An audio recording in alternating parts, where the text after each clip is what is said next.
প্রথম আসমানে নবীজির সাথে দেখা হলো হযরত আদম আলাইহিস সালাতু ওয়াস সালামের। জিবরাইল আলাইহিস সালাম পরিচয় করায়া দিলেন। আদম আলাইহিস সালাম নবীজিকে দোয়া করলেন। সফর শুরু হলো দ্বিতীয় আকাশের। ওইখানে ফেরেশতারা দরজা খুলে দিল, অভিবাদন জানালো। দ্বিতীয় আসমানে ঈসা ইয়াহইয়া আলাইহিস সালাম এনরা পরস্পর হলেন খালাতো ভাই। ওনাদের সাথে দেখা হলো, পরিচয় করায়া দিলেন জিবরাইল আলাইহিস সালাম। উভয়ের সাথে কথোপকথনের পর তৃতীয় আসমানের দিকে সফর শুরু হয়ে গেল। এইবার তৃতীয় আসমানে ফেরেশতারা দরজা খুললো, অভিবাদন জানাইলো, স্বাগতম জানাইলো। তৃতীয় আসমানে রাসূল আকরাম সাল্লাল্লাহু আলাইহি ওয়াসাল্লামের সাথে দেখা হলো ইউসুফ আলাইহিস সালামের। জিবরাইল আলাইহিস সালাম পরিচয় করায়া দিলেন। নবীজি দুনিয়ায় আয়েশা ইউসুফ আলাইহিস সালামের সৌন্দর্যের বর্ণনাও করেছেন। এইবার শুরু হয়ে গেল চতুর্থ আসমানের সফর। চতুর্থ আসমানের দরজা খুলে দেওয়া হলো, ফেরেশতারা নবীজিকে অভিবাদন জানাইলেন। এরপরে চতুর্থ আসমানে দেখা হয়ে গেল ইদ্রিস আলাইহিস সালামের সাথে। জিবরাইল আলাইহিস সালাম পরিচয় করায়া দিলেন। ইদ্রিস আলাইহিস সালাম অন্যান্য নবীদের মতো দোয়া করলেন। সফর শুরু হয়ে গেল পঞ্চম আসমানের। দরজা খুলে দেওয়া হলো, ফেরেশতারা নবীজিকে অভিবাদন জানাইলেন। পঞ্চম আসমানে গিয়ে সাক্ষাৎ হলো মুসা হারুন আলাইহিস সালামের সাথে। হারুন আলাইহিস সালাতু ওয়াস সালাম তার সাথে পরিচয় হলো, দোয়া কইরা দিলেন। এইবার সফর শুরু হয়ে গেল ষষ্ঠ আকাশের। আকাশের দরজা খোলা হলো। ষষ্ঠ আকাশে মুসা আলাইহিস সালামের সাথে দেখা হলো। জিবরাইল আলাইহিস সালাতু ওয়াস সালাম পরিচয় করায়া দিলেন। এইবার সপ্ত আকাশের দিকে নবীজিকে নিয়ে জিবরাইল আলাইহিস সালাম রওনা হয়ে গেলেন। সপ্ত আকাশের দরজা খুলে দেওয়া হলো, ফেরেশতারা অভিবাদন জানাইলো। সপ্ত আসমানেই আছে বাইতুল মামুর, একেবারে আমাদের দুনিয়ার বাইতুল্লাহ যেই জায়গায়, ওই বরাবর সোজা সপ্ত আকাশের উপরে একটা মসজিদ আছে। ওই মসজিদের নাম হলো বাইতুল মামুর। সুবহানাল্লাযী আসরা বিআবদিহি লাইলাম মিনাল মাসজিদিল হারাম ইলাল মাসজিদিল আকসাল্লাযী বারাকনা হাওলাহু লিনুরিয়াহু মিন আয়াতিনা।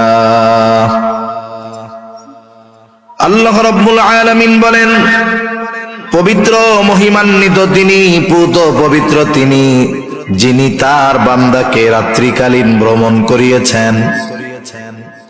ভ্রমণটা পুরা রাত্র ব্যাপী হয়েছে তা নয়, রাতের কিছু অংশে এই ভ্রমণটা সম্পূর্ণ হয়েছে। বিআবদিহি তার বান্দাকে। আল্লাহ রাব্বুল আলামিন আমার আপনার নবীজিকে বলতেছেন আমার বান্দা, আমার বান্দা।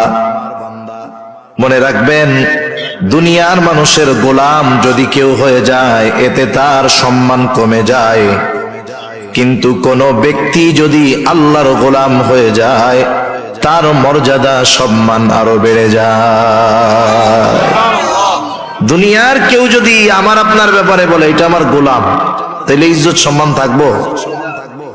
কিন্তু আল্লাহ তাআলা যদি কাউকে বলে আমার গোলাম, আমার গোলাম, আমার বান্দা, তার সম্মান মর্যাদা কত উঁচু পর্যায়ের এটা বোঝা যায়। কারণ ঈসা আলাইহিস সালাতু ওয়াস সালামকে ইহুদিরা বলতেছে এটা হলো আল্লাহর সন্তান, অপবাদ দিচ্ছে। ঈসা আলাইহিস সালাম মায়ের কোলে কি জবাব দিছে? খ্রিস্টানেরা বলে ঈসা হলো আল্লাহর সন্তান, আর ঈসা আলাইহিস সালাম বলেন ইন্নী আবদুল্লাহ আতানিয়াল কিতাবা ওয়া জাআলানি নাবিয়্যা।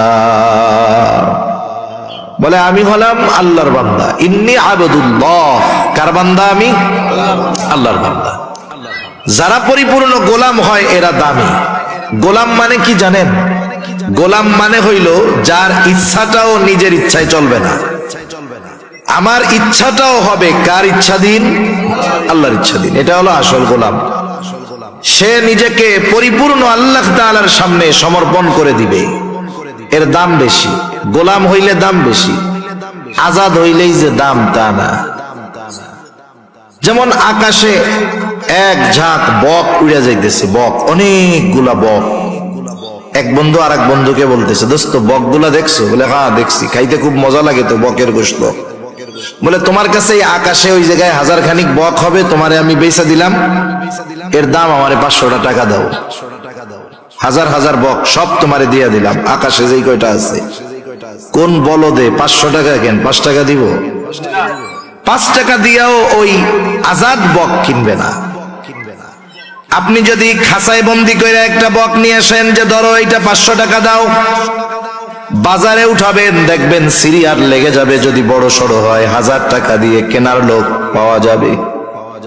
এই জন্য আজাদ স্বাধীন হইলেই দামি হয় না, বরং কেউ যদি আল্লাহর গোলাম হতে পারে, গোলামের খাঁচায় আবদ্ধ হতে পারে, তাহলে আল্লাহ তাআলার কাছে দামি হয়ে যায়। দুনিয়া আখিরাতে আল্লাহ তাআলা তাকে দামি বানায়া দেয়। আল্লাহ রাব্বুল আলামিন বলেন, লাইলাম মিনাল মাসজিদিল হারামি ইলাল মাসজিদিল আকসা।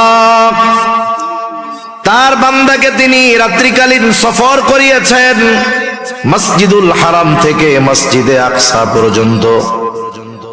আমি দুইটা বিষয় মূলত আপনাদের খেদমতে কিছু কথা বলতে চাই। একটা হলো নবীজির মেরাজ সংক্রান্ত, দ্বিতীয়টা হলো মসজিদুল আকসা সংক্রান্ত। কারণ মেরাজের সাথে মসজিদুল আকসার সাথে বড় একটা সম্পর্ক আছে। আর এই সময়ে ফিলিস্তিনের মাজলুম মুসলমানদের উপরে ওই বর্বর ইসরায়েলিরা যেই জুলুম, অত্যাচার, নির্যাতন চালাচ্ছে, তাদেরও মূল টার্গেট হলো এই মসজিদুল আকসা। আমরা অনেক সময় ভাবি যে ইহুদিরা মনে হয় এই যুদ্ধটা করতেছে, অনেক উদ্দেশ্য আছে। না না, গোটা দুনিয়ার ইহুদিরা একজনের আগমনের অপেক্ষায় আছে। বলেন তো তার নাম আপনাদের জানা আছে? কি বলেন তো তার নাম? দাজ্জালের আগমনের অপেক্ষায় আছে। দাজ্জাল কখন আসবে? ওদের মন গড়া কিছু কাহিনী আছে, ঘটনা আছে, গল্প আছে, যেগুলো নিজেদের বানানো। ওরা একটা গল্প বানাইছে যে বর্তমান মসজিদুল আকসা, যেটা বাইতুল মুকদ্দাস, মসজিদুল আকসা, এগুলো একটা থেকে আর একটা পৃথক না, এগুলো সব একসাথে। আপনারা যদি দেখে থাকেন দেখবেন মসজিদুল আকসা